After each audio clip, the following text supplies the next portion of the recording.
खौरां बिजोंनि गेजेरजों बिपिएफनि मावथिफोरा बे खोथाखौ बुंगासिनो जे लाइमोनफोरा प्रमद बर' सारनि सरकार सालायनायखौ गाज्रि मोननानै बिपिएफआव लोब लोब जयन जादों होननानै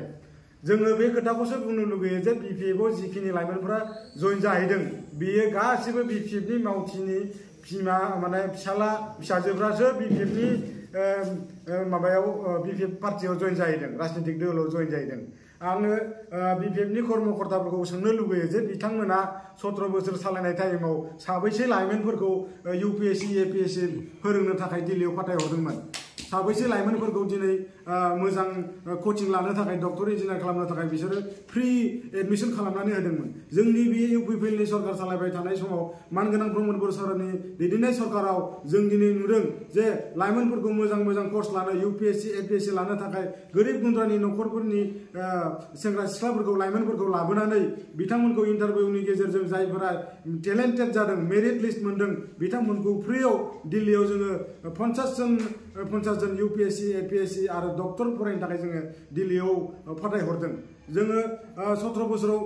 आं सोंनो लुगैयो बिपिएफनि मावथिफोरखौ जे बिथांमोना 17 बोसोराव साबैसे लाइमोनफोरखौ फ्रि कोचिं होफेरा साबैसे डक्टर इन्जिनियार बानायफेरा बे खोथाखौसो आङो बिपिएफनि मावथिफोरखौ सोंनो लुगैयो आरो बिथांमोना सान्थि फैयाखै होननानै फंसे खोथाखौ बुंबाय थादोंमोन दिनै बुंनो लुगैयो जे लाइमोनफोरखौ बिथांमोना गोदो गोदायनि समाव आर्मि पुलिसफोरा जे इनकाउन्टार खालामोमोन नाथाय जोङो डाइरेक्ट बुंनो लुगैयो जे प्रमद बर' सारनि दैदेननाय सरकाराव दिनैसिमबो सासेबो लाइमोनखौ इनकाउन्टार खालामनायखौ जों नुनो मोनाखै खिन्थु गोदो जोङो खोनाबाय थायोमोन खालि जोंनि बर' लाइमोन सेंग्रा सिख्लाफोरखौ इनकाउन्टार खालामदों दा बेबायदि जिथु गुबुंले बारहावा बा गुबुंले खोथा बिथांमोना जायखिजाया नांला बंसा बुंनानै रायजो राजाफोरखौ बुरखायनो नागिरदों जों आरो बेखौबो बुंनो नांगौ जे गोदो गोदाय बिपिएफनि सरकारनि दिनाव जे लाइमोनफोरखौ जौ जुवा गेलेनो थाखाय सुबिदा होदोंमोन माने एकदमबारे मोजां माने आबहावाखौ सोमजिहोनो लुबैयाखैमोन खिन्थु दानि जोंनि जिथु सरकारनि नेतृत्व दानि जिथु जोंनि प्रमद बर' सारनि जिथु दैदेननाय सरकार बेवहाय जोङो लाइमोनफोरखौ खुनु जौ जुवा गेलेनो थाखाय सुबिदा होआखै जोङो लाइमोनफोरखौ जोङो अमा फिसिनाया ट्रेनिं होदों दाउ फिसिनायनि ट्रेनिं होदों जोङो बायदिसिना माने एन्टारप्रेनारशिप गावनो माबायदि गावनि जिउखौ राहा लामाखौ सोलिना थांना थानो हायो माबायदि मावनानै जोङो मोजां बिथिङाव जौगालांनो हायो बेबायदि राहा लामाखौसो जोङो लानाय नुनो मोनदों जोङो मुस्रि कासटम बसुमतारिया बिथाङा खौरांनि बिजोंनि गेजेरजों जे बिटिआरआव बा बिटिसिआव गोजोननाय गैया होननानै बुंबाय थादों बे गोजोननाय गैया होननाय बुंनायनि सायाव आङो फंनैसो खोथा बुंनो नागिरदों जे कासटम बसुमतारिया बिथाङा मा लुबैदों माखौ लानानै बे गोजोननायखौ लाबोनो लुबैदों बे बिथांनि गोजोननाया बहा दङ जे जोङो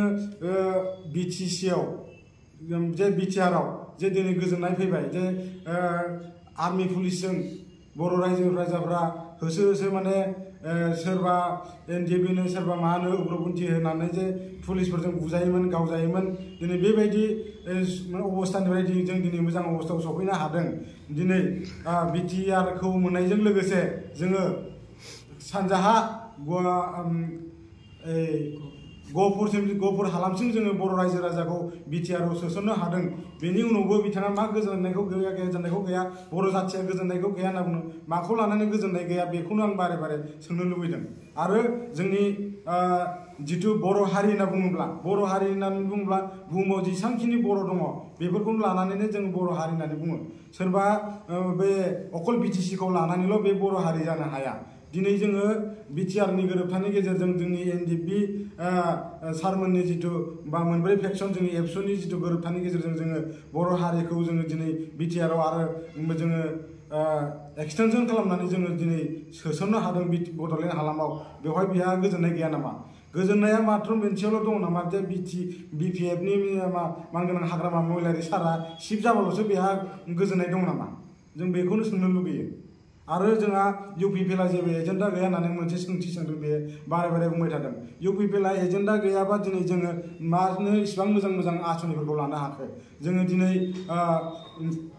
जे हारिनि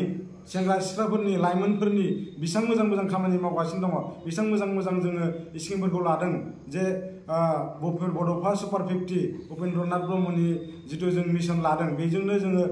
IPS IAS डक्टर इन्जिनियार बेबायदि जों मिशनखौ लानानै जोङो लाइमोनफोरखौ जोङो मोजां दावगानायनि लामायाव हारिखौ जौगानायनि लामायाव जों लाबोनो जों नाजागासिनो। गोदो बिथांमोननि 17 बोसोर सालायनाय BPF सरकाराव बिदि कुनु स्किमफोरखौ जों नुफेराखैमोन, खोनाफेराखैमोन, बेबायदि कुनु एजेन्डाबो गैयामोन। मात्र बे खोथाखौ जों मिथिगौ जे बे समाव ना मोनसेबो स्कुल रिपेयारिं खालामनाय गैया, मोनसेबो मोजां माने लाइमोन सेंग्रा सिख्लाफोरनि जिथु स्किम बेफोरखौ जों लानाय नुवाखैमोन। आरो जोङो बे फंसे खोथाखौबो बुंनो लुबैयो जे BPFआ दिनै जयनिंनि हाबाफारि लाबाय हादों, जयनिं जाबाय हादों। बर' रायजो राजाफोरा सरकार थासेयावबो UPPLखौ गारनानै BPFआव जयन जादों होननानै बिथांमोना प्रसार खालामबाय थादों जे फोसावबाय हादों। नंगौ, खिन्थु बिथांमोननि जिखिनि BPFआव जयन जादों बे BPFनि मानसिफोरानो BPFआव थांनानै जयन जाहैदों। बे BPFनि मावथिनि फिसाला फिसाजोफोरानो थांनानै BPFआव जयन जाहैदों। आरो गोदान रावबो रायजो राजाफोरा BPFखौ मोजां मोननानै BPFआव जयन जायाखै।